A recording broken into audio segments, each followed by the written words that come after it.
Voilà, donc vous me demandez de parler de l'espérance. Bon, ben, c'est une vertu théologale. Il y a 3 vertus théologales. Et elles sont dans l'ordre d'ailleurs, dans la première épître aux Thessaloniciens, au début, saint Paul explique, et même il ajoute un substantif à chacune pour montrer quelle est la caractéristique de la foi, la caractéristique de la charité et de l'espérance. Donc bon, allez, ça fait toujours du bien d'ouvrir sa Bible et d'aller regarder dans la première aux Thessaloniciens, c'est tout au début. Et alors il dit, donc il veut encourager les Thessaloniciens à vivre dans la foi, la charité et l'espérance. Et il dit, la caractéristique de la foi, c'est qu'on bosse, on travaille, le travail de la foi. C'est-à-dire c'est une parole qui te dépasse et donc tu dois vraiment travailler, essayer de réfléchir pour comprendre quelle est notre foi, ou même si elle reste un mystère, elle te dépasse, il faut que ton intelligence soit toujours au travail pour écouter cette parole. La caractéristique de la charité, ça tout le monde le sait, c'est qu'on se fatigue pour les autres. C'est-à-dire celui, comme une maman d'enfant petit, le soir elle est complètement épuisée, parce que dans l'amour on donne et on donne et on donne et c'est sans fin, et le soir on est épuisé, quoi.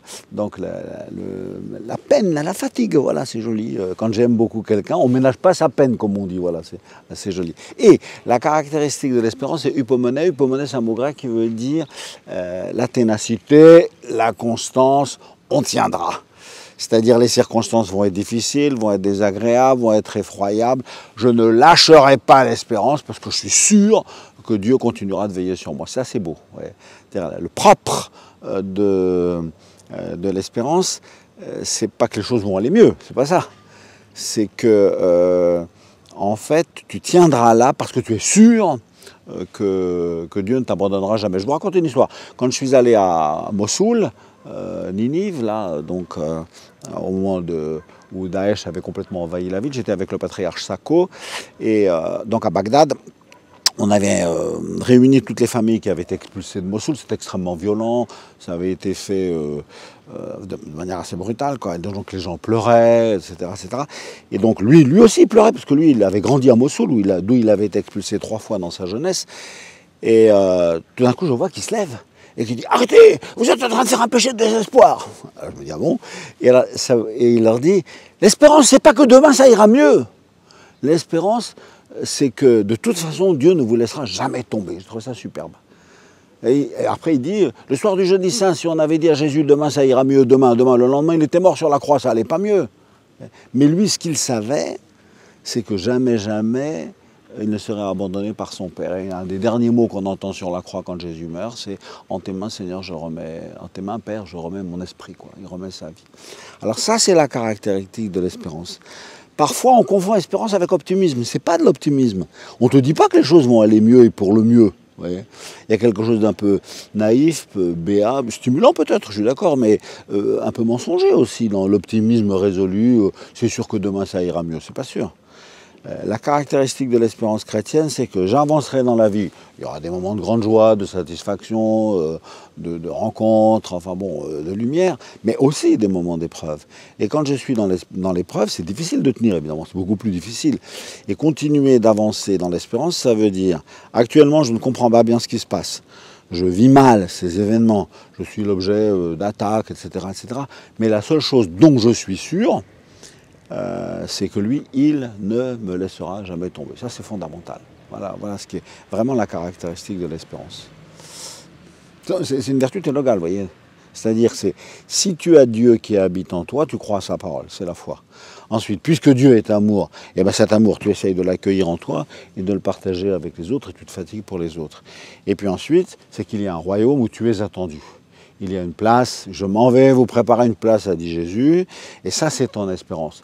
On ne te dit pas qu'aujourd'hui ou demain ou après-demain ça va aller mieux. Bon, il y a des circonstances très agréables et joyeuses dans nos vies, bien entendu, mais enfin il y a aussi des épreuves, et quand les épreuves sont là, on ne dit pas courage, courage, demain ça va aller mieux. On ne sait pas, parce que demain ça va peut-être être pire.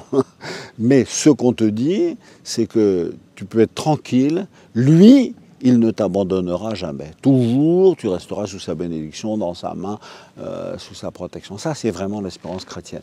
Donc, même quand je ne comprends pas ce qui se passe, même quand je le vis avec grande souffrance, ou réticence, ou difficulté, je sais que sa main reste dans la mienne, je sais que je reste sous son regard et sous sa bénédiction. Amen.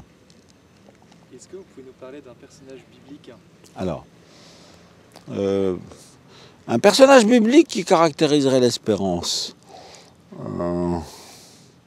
Si vous voulez, il n'y a qu'à les regarder dans le moment le pire, ceux qui sont au pied de la croix. C'est la Vierge Marie et Saint Jean, donc le disciple que Jésus aimait. Et ils sont là au pied de la croix de Jésus. Ils voient bien le désastre. C'est-à-dire, c'est tant de miracles, tant d'enseignements, tant de joie donnée à tout le peuple. Et finalement, on a réussi à avoir sa peau, quoi. Et ils l'ont arrêté, ils l'ont jugé d'une manière affreuse, ils l'ont condamné à mort et le voilà exécuté. Et le voilà crucifié. Et eux, ils sont là tous les deux, comme l'image la pire, si vous voulez, une maman qui voit ça, le résultat dans la vie de son fils et qui le voit sur la croix et le disciple qu'il aimait, qui reste à côté d'elle.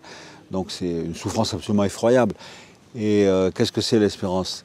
C'est je suis là parce que mon affection m'attache à lui, parce que je ne peux pas être ailleurs, parce qu'il est en train de partir et c'est une souffrance épouvantable. Et en même temps, je sais qu'il est dans la main de Dieu. D'abord, c'est ce qu'il vient de dire. Dans les 7 dernières paroles de Jésus, il y a celle-là, Père, entre tes mains, je remets mon esprit. Alors, il y a le cri de sa souffrance. C'est beau d'ailleurs, cette méditation qui a toujours fasciné les chrétiens, les musiciens, enfin énormément de gens. Donc d'un côté, il est en train de prier et de réciter des psaumes. Et quand il tombe sur la première phrase du psaume 21, « Mon Dieu, pourquoi m'as-tu abandonné ?» Alors celle-là, il la crie parce qu'il a vraiment le sentiment d'être abandonné. Mais il est capable de dire ça et en même temps, en tes mains, je remets mon esprit. C'est-à-dire, d'une certaine manière, je sais que c'est mon lieu, quoi. Moi, ma vie, elle est entre tes mains. Et elle, la Sainte Vierge Marie et Saint Jean, ou le disciple que Jésus aimait à côté, ils sont là, ils entendent cela. Et moi, à mon avis, ils vivent dans cette espérance. C'est-à-dire, ils voient, pour une maman, ce qui peut arriver de pire. Mon fils qu'on est en train de crucifier sur la croix, ou pour le disciple qu'il avait toujours suivi et qui avait été à côté de lui. Donc c'est une fin effroyable, si on peut dire. Enfin, ils doivent avoir le cœur transpercé. Et en même temps, ils sont là, ils savent la victoire de Dieu, ils savent que l'amour de Dieu est invincible, ils savent que lui, que les hommes viennent de rejeter, il reste entre les mains de Dieu. Alors, je n'ai pas trop de preuves pour le dire, etc., mais quand je les vois là et entendant ces dernières phrases de Jésus, je pense qu'ils sont dans cette espérance, ou pour moi du moins, ils sont un modèle. Je n'ai jamais vécu de moment aussi effroyable que ça, mais c'est vrai qu'il y a des épreuves dans nos vies. Et à l'intérieur de nos épreuves, continuer de dire, je préférais que ça ne se passe pas comme ça, je préférais que les choses aillent mieux, mais une chose dont je suis sûr, c'est que lui, jamais il ne m'abandonne, jamais il ne m'abandonnera.